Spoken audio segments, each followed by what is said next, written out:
Voilà, je ne sais pas si vous avez vos Bibles pas loin. On va prendre la parole de Dieu, la Bible, et on va avoir une méditation encore ce soir sur notre identité, parce que je crois que c'est important de savoir qui nous sommes. Dans Galates chapitre 2, on prend ce verset qu'on connaît bien, le verset 20. Galates chapitre 2, verset 20, où il est dit « J'ai été crucifié avec Christ, et si je vis, ce n'est plus moi qui vis, c'est Christ qui vit en moi. Si je vis maintenant dans la chair, je vis dans la foi au Fils de Dieu qui m'a aimé et qui s'est livré lui-même pour moi. Amen. » On a vu dimanche dans notre identité que nous sommes en Christ. Et ça, c'est important. Et qu'en Christ, nous sommes bénis. En Christ, nous sommes saints. En Christ, nous sommes forts. Tout ça, bien sûr, c'est en Christ. Si on enlève Christ, on n'est plus puissant, on n'est plus saint et on n'est plus béni. Mais parce qu'on est en Christ, quand on a accepté Jésus à la croix, non seulement nous avons été sauvés, mais la Bible dit nous sommes morts avec lui et ressuscités avec lui. On va en parler ce soir. Donc ça, c'est ce qu'on a vu dimanche. Mais alors pourquoi, si en Christ je suis fort, je suis saint, je suis béni, pourquoi dans ma vie, eh bien, il y a encore le manque, il y a encore parfois le péché. Je ne parle pas de pratique, mais voilà, le péché qu'on ne veut pas, mais qui est quand même là. La faiblesse, plutôt que la bénédiction, la sainteté et la force. Pourquoi? Eh bien, je dirais, avant de croire que nous sommes bénis en Christ, nous sommes saints en Christ, nous sommes forts en Christ. Ça, c'est juste 3 aspects, mais il y en a plein d'autres. Hein. On est sage en Christ, enfin, il y en a plein d'autres. Avant de croire ça, il faut que nous saisissions ce que ça veut dire qu'être en Christ, en fait. De saisir pleinement être en Christ. Parce que si je ne comprends pas, je ne saisis pas, je ne crois pas que je suis en Christ, je ne pourrai pas croire que je suis béni, que je suis fort, que je suis saint. Alors, je voudrais voir ce soir très simplement des vérités en fait qu'il nous faut accepter dans notre cœur, croire dans notre cœur, même si peut-être au premier abord, par rapport à notre vie, peut-être on ne le voit pas toujours se manifester. Vous savez, la parole nous donne la vérité. Il y a la vérité biblique, spirituelle, et puis il y a ce que nous voyons. Ce que nous voyons, et parfois ce que nous voyons, nous l'acceptons comme vérité. Mais ce que Dieu veut, c'est que nous acceptions la vérité de la Bible pour que ça puisse changer ce que nous voyons. Et pas le contraire. C'est pas accepter ce que nous voyons pour changer la vérité de la Bible. Non, ce que Dieu dit, c'est la vérité. Et si ensemble, nous l'acceptons, nous allons être forts, nous allons être stables dans notre vie spirituelle. Quelle est donc cette réalité spirituelle? Je rappelle, quand on dit « je », notre identité, « je suis », l'identité, le « je », en fait, ça nous parle de notre vie et de notre être. Et dans la parole de Dieu, vous avez ce texte dans 1 Thessaloniciens 5, 23. Dans la parole de Dieu, il est dit que notre être, c'est l'esprit, l'âme et le corps. Voilà, nous sommes esprit, âme et corps. Et donc, on va voir que quand je dis je suis une nouvelle création, alors pourquoi je pêche toujours? Puisque je suis une nouvelle création. Eh bien, on va voir qu'en fait, quand on dit « je suis une nouvelle création », la nouvelle création, c'est l'esprit.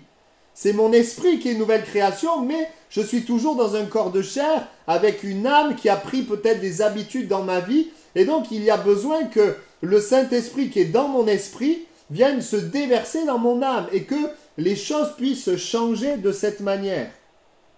Donc, même si je suis une nouvelle création, je peux marcher selon les habitudes de mon âme parce que je n'ai pas appris à marcher selon l'esprit, selon la parole de Dieu. Et donc nous rentrons dans la vie chrétienne dans un combat entre la chair qui dirige ou l'esprit qui dirige. Et donc je voudrais voir quelle est donc cette réalité spirituelle, cette vérité spirituelle, très simplement.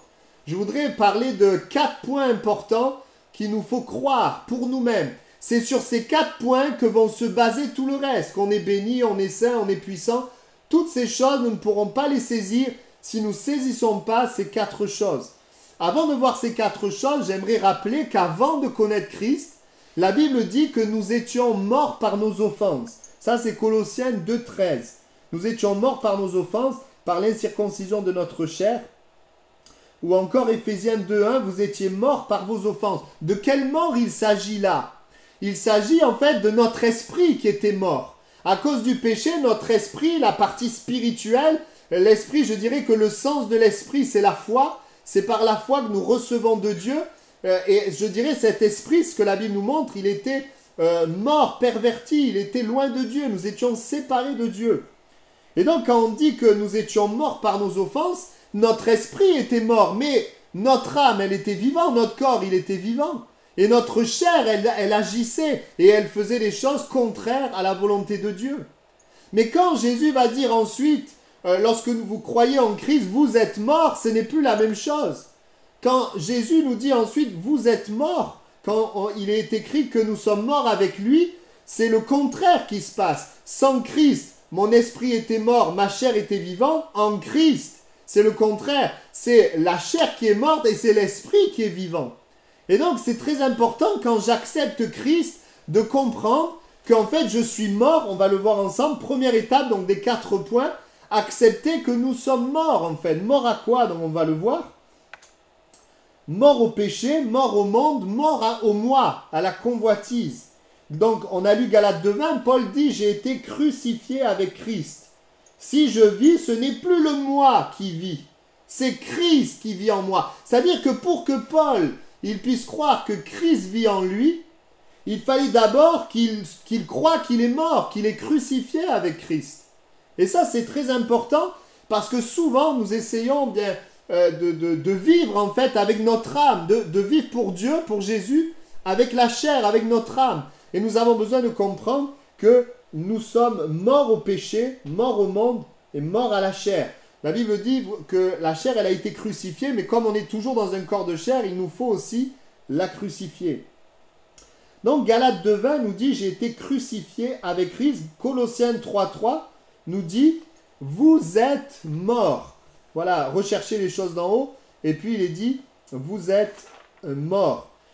Romains 6:11, ainsi vous-même, regardez-vous comme morts au péché. Beaucoup de personnes luttent avec le monde, avec le péché, avec toutes ces choses. Pourquoi? Parce que on ne se voit pas mort à ces choses. Donc on essaye par nos propres forces de vaincre ces choses. Mais la parole de Dieu nous montre que notre combat, c'est d'accepter ce que Christ a fait à la croix, d'accepter notre identité.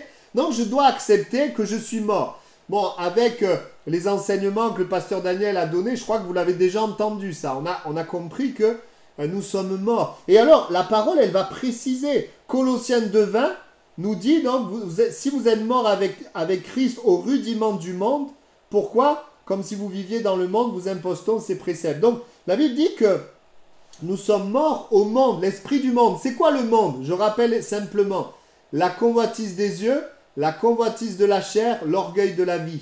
Donc nous sommes morts à ces choses. Et puis, on l'a dit, Romains 6:11, regardez-vous comme morts au péché. C'est-à-dire que j'ai une nouvelle identité. Quand j'ai accepté Christ, je suis mort au péché. Oui, je suis toujours dans un corps de chair et la chair veut pécher, mais par la foi, en fait, j'accepte, je crois que je suis mort au péché. Ça, c'est le premier point important, accepter que je sois mort. Et la Bible dit, vous le savez tous, que le baptême, c'est un symbole. Symbole de quoi?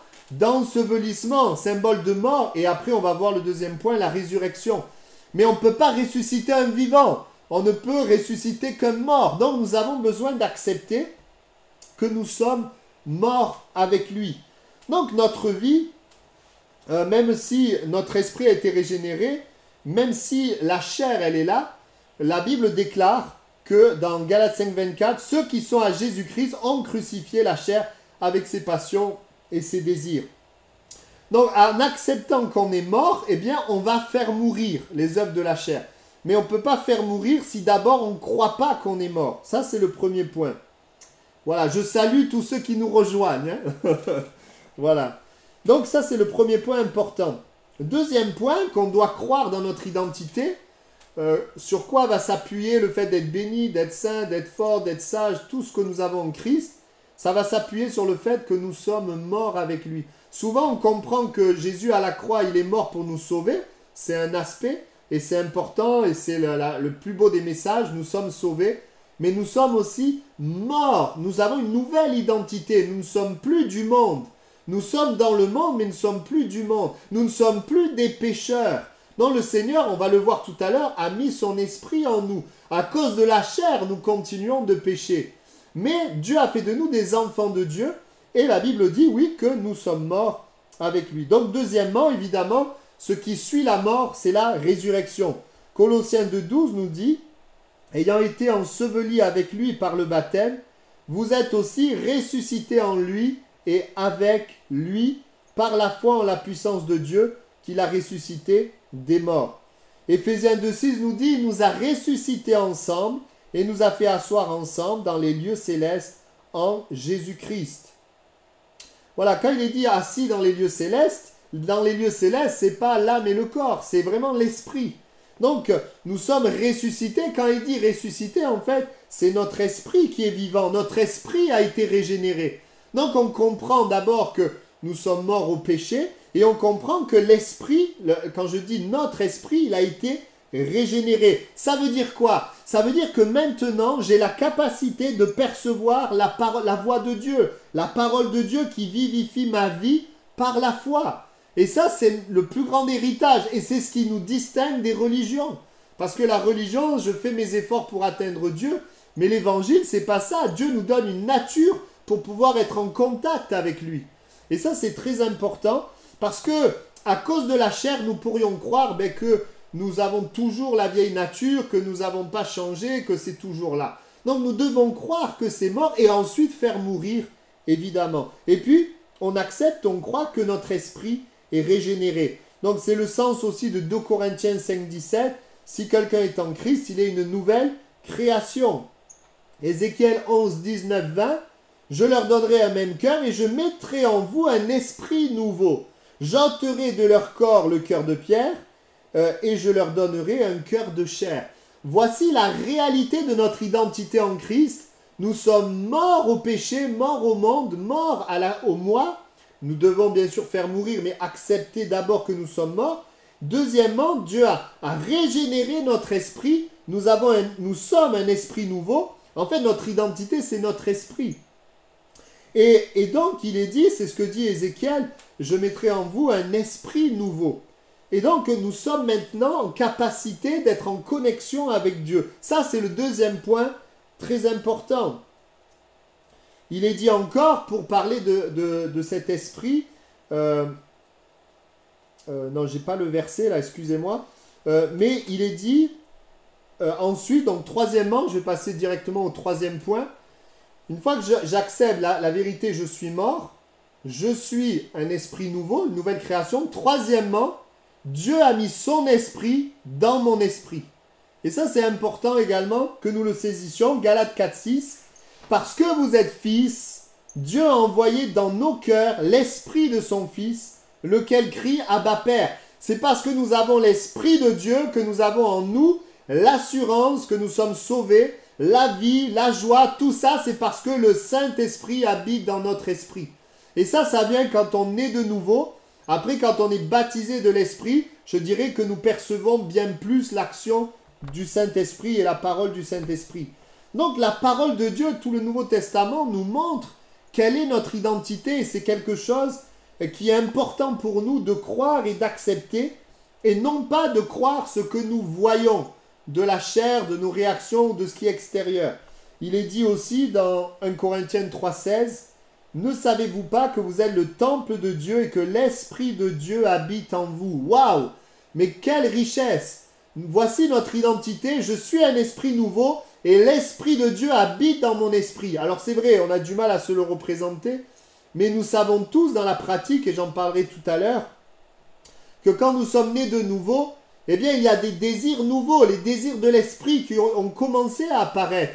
Le désir eh bien d'aimer les autres, le désir de voir les autres sauvés, le désir de servir Dieu, le désir de s'approcher de Dieu, le désir de prier. Tout ça sont des désirs qui viennent de l'Esprit de Dieu. Et en même temps, nous avons aussi, eh bien, dans notre vie, dans notre cœur, le désir de ne pas pécher, le désir de ne pas attrister Dieu. Nous sentons mal à l'aise lorsque nous sommes confrontés au péché. Pourquoi ? Parce que le Saint-Esprit habite en nous. Et notre responsabilité de ne pas éteindre l'Esprit, de ne pas attrister le Saint-Esprit. Et c'est très important, avant de voir le Saint-Esprit agir, d'accepter cette réalité dans mon cœur. Il est dit aussi 1 Corinthiens 6, 17, « Celui qui s'attache au Seigneur est avec lui un seul esprit. » Oui, le Saint-Esprit est en lien avec mon esprit. Colossiens 27 nous dit que c'est le mystère caché, la plus grande révélation du Nouveau Testament. La glorieuse richesse de ce mystère parmi les païens, savoir Christ en vous, l'espérance de la gloire. C'est merveilleux. Dans l'Ancien Testament, Dieu parlait par les prophètes. Il suscitait des hommes qui parlaient au peuple. Mais aujourd'hui, dans le Nouveau Testament, au travers de Christ, le Saint-Esprit vient habiter dans le cœur de chaque croyant et nous devenons tous, eh bien, comme des prophètes, comme des sacrificateurs. Nous avons véritablement le Saint-Esprit qui nous parle et qui se sert de nous aussi pour parler. Et ça, c'est une des plus grandes richesses, la présence de Dieu en nous. Et c'est important de le croire pour que ça puisse se manifester. Je dirais que le fait que le Saint-Esprit soit en nous, eh bien, c'est ce qui amène la joie, la transformation, voilà. Et ce qui va aussi, l'Esprit en nous va se déverser dans notre âme, va changer nos habitudes de pensée, de notre vie d'avant. Et cet esprit même qui est en nous peut agir dans notre corps pour nous donner une bonne santé. C'est ce que la Bible nous dit. L'esprit qui rendra la vie à vos corps mortels. Amen. Et donc, et ça c'est important, l'obéissance que nous avons ne vient pas de la loi, mais l'obéissance vient du Saint-Esprit qui est en nous. C'est-à-dire que l'obéissance est rendue possible par le Saint-Esprit. Nous savons la loi est bonne, mais la loi, personne ne peut l'accomplir. Mais parce que Christ habite en nous, le Saint-Esprit est en nous, il nous rend capables de respecter, d'obéir à ses commandements, à sa volonté. Quand je parle de ses commandements, eh bien c'est ce que Jésus va dire. Jésus va annoncer. Il est dit donc dans Ézéchiel, pour reprendre ce verset, « Je mettrai en vous un esprit nouveau, je donnerai un cœur de chair, afin qu'ils suivent mes ordonnances et qu'ils observent et pratiquent mes lois. » Oui, le fait que nous sommes un esprit nouveau et que l'Esprit de Dieu vienne habiter en nous, nous rend capables de mener une vie, eh bien, à la gloire de Dieu, selon la nature de Dieu, le caractère de Dieu. Donc, premièrement, je suis mort. Deuxièmement, je suis ressuscité, un esprit nouveau. Troisièmement, le Saint-Esprit habite en moi. Et quatrièmement, et ça c'est important parce que ça, on a du mal à le croire et véritablement à l'accepter. Et dernièrement, le Seigneur me parlait particulièrement à moi par rapport à ça.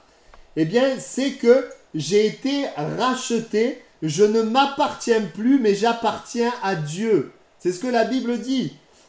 Romains 3, 24, ils sont gratuitement justifiés par sa grâce, par le moyen de la rédemption qui est en Jésus-Christ. La rédemption, ça veut dire qu'il nous rachète. Nous, bien souvent, nous vivons notre vie comme si nous nous appartenons. Mais en vrai, la vérité, c'est que nous ne nous appartenons plus, mais nous appartenons à Dieu. Et c'est ce que la Bible dit, 1 Corinthiens 6, 19, « Ne savez-vous pas que votre corps est le temple du Saint-Esprit qui est en vous, et que vous avez reçu de Dieu, et que vous ne vous appartenez point à vous-même. » Voilà, ou encore, Romains 6, 11, il dit donc, regardez-vous comme mort au péché, mais regardez-vous comme vivant pour Dieu.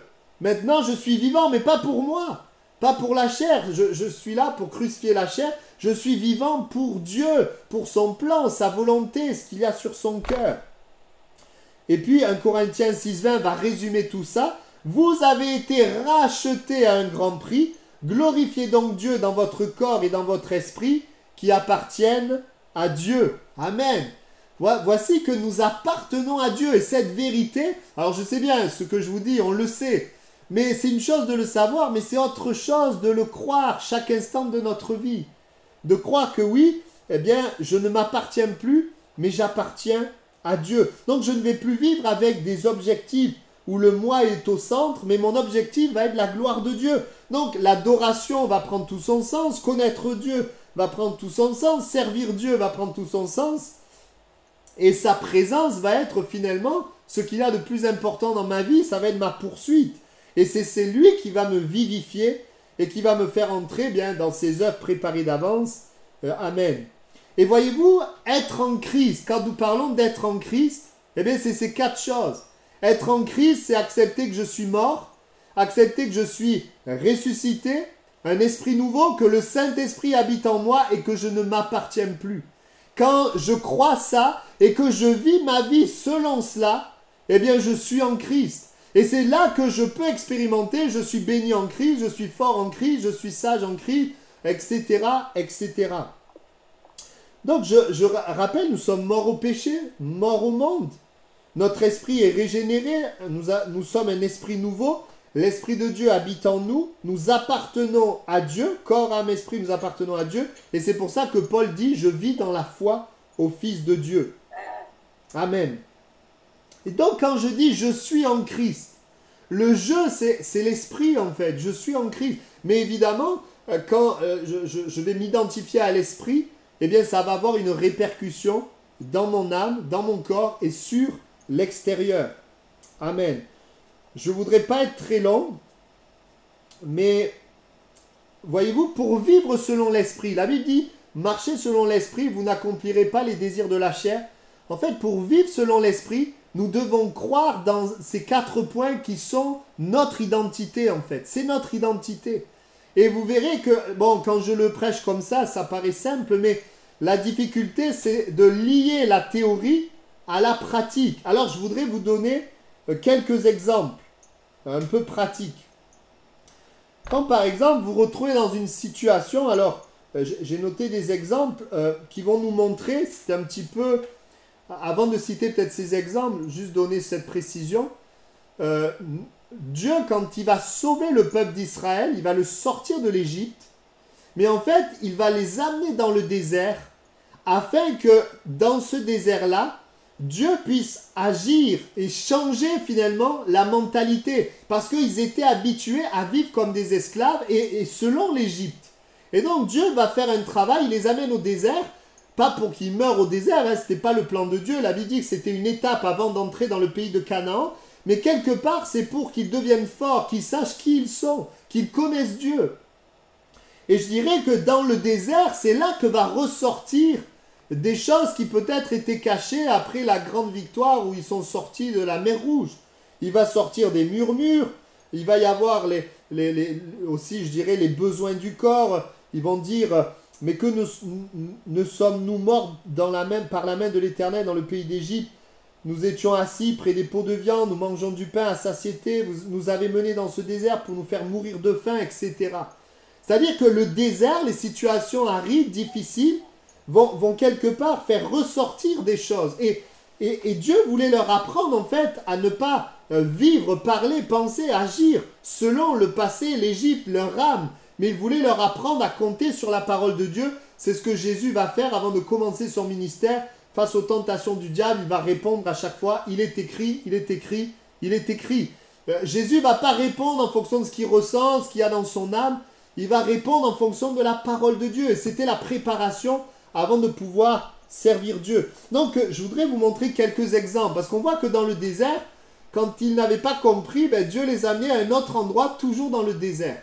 Exemple, on est dans une situation où, eh bien, par exemple, on nous propose de gagner beaucoup d'argent, mais où c'est pas droit. Eh bien, notre habitude du passé était de vivre pour le gain personnel.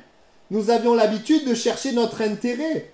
Mais parce que nous sommes en Christ, aujourd'hui, ce n'est pas notre intérêt que nous recherchons en premier, mais c'est la droiture, la justice.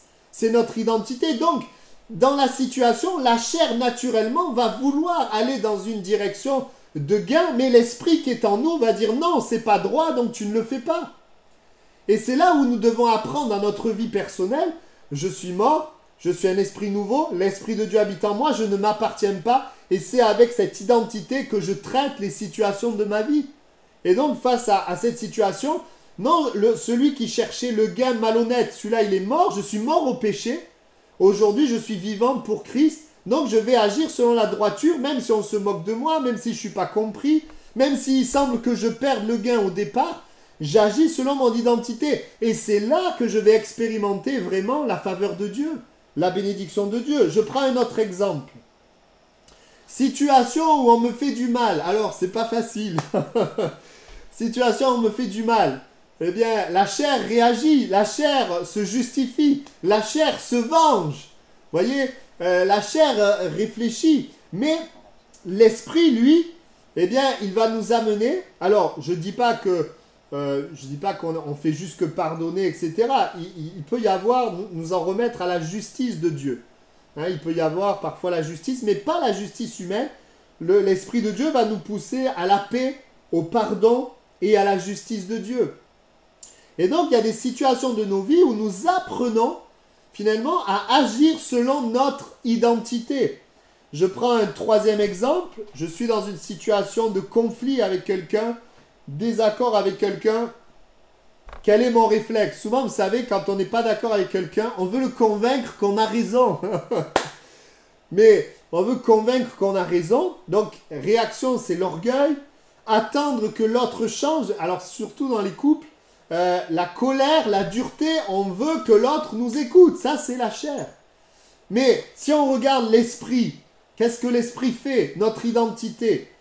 La chair veut avoir raison, l'esprit cherche la paix. La chair, c'est l'orgueil, le moi. L'esprit, c'est la bonté envers l'autre. La chair, c'est attendre que l'autre change. L'esprit, c'est être patient envers l'autre. La chair, c'est la colère. L'esprit, c'est la maîtrise. La chair, c'est la dureté. L'esprit, c'est la douceur. Et on sait très bien que c'est pas naturel. Je veux dire, c'est pas, lorsqu'il y a un conflit, c'est pas ça qui vient tout de suite. Mais parce qu'il y a ce combat, il y a la chair et il y a l'esprit.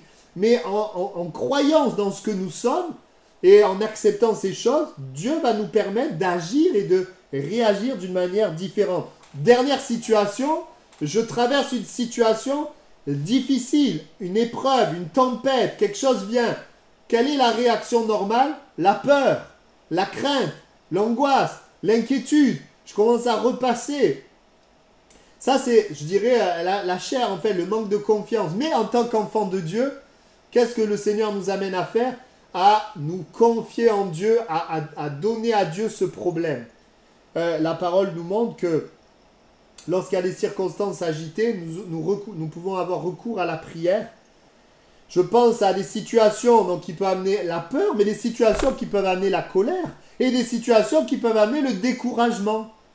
Mais l'Esprit de Dieu, ou encore des situations qui peuvent amener à nos propres efforts pour nous en sortir. Mais l'Esprit de Dieu, c'est un esprit qui va nous donner du courage, qui va nous donner de la force, qui va nous donner la paix. Et c'est là où, dans ces situations, nous sommes appelés à agir selon mon identité. Je ne suis plus dans la peur et dans la crainte parce que Dieu est mon Père. Et donc, si cette situation arrive, je me souviens du texte qui dit que toute chose concourt au bien de ceux qui aiment Dieu. Je vais donc confier ma situation à Dieu et je vais donc, l'Esprit va agir sur mon âme. C'est pas mon âme qui va diriger, c'est pas la peur, la colère qui va diriger, mais c'est l'Esprit qui va diriger. Et l'Esprit va amener cette paix, cette confiance en l'Éternel. Amen. Voilà, c'était simplement ça que je voulais partager avec vous. C'est un message un petit peu juste structurant pour rappeler à nos cœurs que nous avons été créés pour Dieu. Nous avons été créés pour lui, pour sa gloire. Et nous avons été créés pour nous aimer. Parce qu'aimer Dieu, c'est aimer notre prochain. Nous avons été créés pour le connaître. Et quand nous vivons selon la volonté de Dieu, nous sommes épanouis, nous sommes bénis. Alors, j'aimerais simplement, j'avais à cœur ceci, dans les situations que vous traversez en ce moment, les difficultés, que vous puissiez proclamer qui vous êtes en Christ. C'est-à-dire réaliser que je suis mort au péché. Si la tentation vient, si les mauvaises pensées viennent, je suis mort au péché, rendu capable de ne pas alimenter les mauvaises pensées. Je suis un esprit nouveau. Je suis maintenant un esprit nouveau. Je peux entrer en contact avec Dieu et l'Esprit de Dieu habite en moi. Et merci Seigneur pour beaucoup. Nous avons été baptisés de l'Esprit. Nous prions en esprit. Ceux qui ne le sont pas, Dieu veut le faire, croyez-le. Jésus veut vous remplir. Et nous voulons développer notre relation avec Dieu, avec le Saint-Esprit, mais avec comme base la compréhension et la foi de notre identité. Vous savez, souvent, quand on se convertit, Dieu agit beaucoup dans notre âme. Donc, on ressent sa présence, il y a la joie, il y a la paix, etc. Et puis, par la suite, on a l'impression, oui, c'est le désert. C'est pas que Dieu ne veut plus qu'on soit dans la paix ou dans la joie, c'est que Dieu veut que nous apprenions à le devenir, à être dans la paix et dans la joie par notre identité. plus par une visitation particulière, mais par la foi dans qui nous sommes. C'est-à-dire, le fait que je crois dans l'Esprit, eh bien, ça va se déverser dans mon âme, ce renouvellement de l'intelligence dont il est parlé dans la parole de Dieu. Et parfois, nous luttons, c'est difficile, parce que nous vivons selon notre âme, selon ce que nous ressentons. Et ce qui va faire de nous des hommes et des femmes fortes, c'est de vivre notre vie selon notre identité. Et je vous assure que l'Esprit de Dieu va agir. Amen. Voilà, je voudrais qu'on puisse peut-être prier dans ce sens. Et enfin, après aussi, selon un peu aussi comment le Seigneur vous parle, mais de pouvoir dire, Seigneur, je ne veux pas vivre comme avant, ou comme quelqu'un qui ne te connaît pas, ou comme si je m'appartenais à moi-même, ou comme si finalement je n'étais pas un esprit nouveau. Non, je veux vivre ma vie en réalisant ce que je suis en toi, en fait. Tu es en moi, je suis en toi. Amen. Et puis, appréhender nos situations, je dirais, face à nos situations, les appréhender avec notre identité. Pas avec nos raisonnements d'avant, nos habitudes du passé, avec ce qu'on peut ressentir, avec la crainte, avec la colère, avec la dureté, avec l'inquiétude, avec la tristesse, mais appréhender les situations avec la foi que je suis en Christ. Amen. Voilà, donc on va prier. Ça serait bien, librement, je vais prier, et puis ensuite, si plusieurs veulent élever la voix, vous ouvrez le micro, hein, et puis vous pouvez élever la voix. Vous savez, si j'ai choisi aussi de faire les réunions Zoom, c'est parce qu'on peut s'édifier les uns les autres. C'est parce que vous pouvez prier à voix haute et votre prière peut édifier les autres. Donc c'est aussi pour ça qu'on fait cela. Et je crois vraiment, même dans ces moments, que le Saint-Esprit, il nous parle et il nous fait du bien. Amen. Voilà, je vais prier. Je vais prier.